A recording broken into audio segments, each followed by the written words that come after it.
new this morning. Tensions rose in Leesville as protesters call for Mayor Rick Allen to resign. Yeah, take a listen to the protest. Say the people of Leesville need to rise up and say we sick of it. We got the council who admitted that they didn't know what they was voting for. You spent $300,000 of the taxpayers' money and don't know what you voted for? Now that's their words, not mine. But they'll show me incompetence. The protest took place outside City Hall yesterday evening over a $299,000 lawsuit settlement that was approved by the City Council without public knowledge. R.J. McCulley was there and has more. A small protest formed just 30 minutes before the Leesville City Council's regularly scheduled meeting. While the council didn't address the lawsuit, demonstrators made sure their voices were heard. It makes me feel bad. Everything that he do is crooked.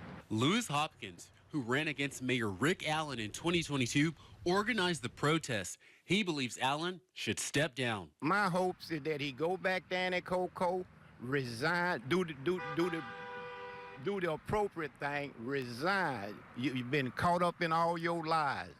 After the protest, I went inside City Hall for the meeting. It was brief, and the lawsuit was never mentioned. I asked the mayor for a comment. So you don't want to talk about the lawsuit? Why would I do that? Allen then introduced me to City Attorney Lisa Nelson, who also declined to comment. I think you should come out and be public about it, at least speak about it, have an open public meeting. Angela Babineau was one of 4 protesters. She says she showed up to support the women named in the lawsuit. These were women, you know, that shouldn't have been treated the way they were treated.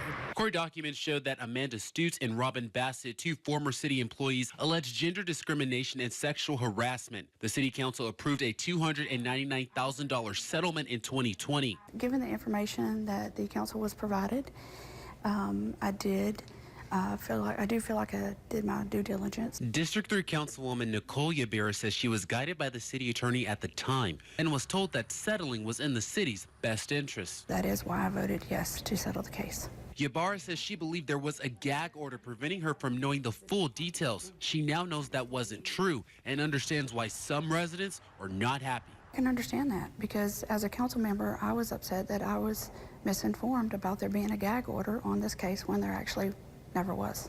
This isn't the only controversy Ybarra has faced. She says she was told the Leesville Police Department opened an investigation into her, and her neighbors were even asked to provide Ring doorbell footage. And how does that make you feel?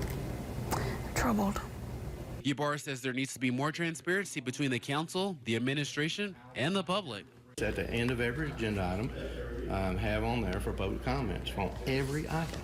And we do that to make sure that no one feels like that they were blocked out from speaking or talking or whatever about a specific agenda item. I asked the mayor about the protest. You can see from the large protest you had out front, I know the crowd was enormous and you had to wade your way through to find somebody to interview. Protesters say the real issue is integrity, and they believe it's been broken, especially after allegations that Mayor Allen had a romantic relationship with a former city employee involved in the case. Integrity has not been damaged by anybody.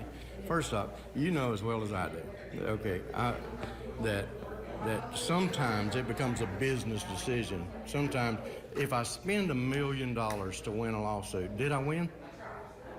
I don't think so. Me neither. Allen is not only the mayor of Leesville, he's also the president of the Louisiana Municipal Association, a group that represents local governments across the state. So no intentions of stepping down. You're going to continue with your term. The lawsuit from 2020 was recently brought to light by reporting from The Advocate. We'll continue to follow the community's response as this unfolds.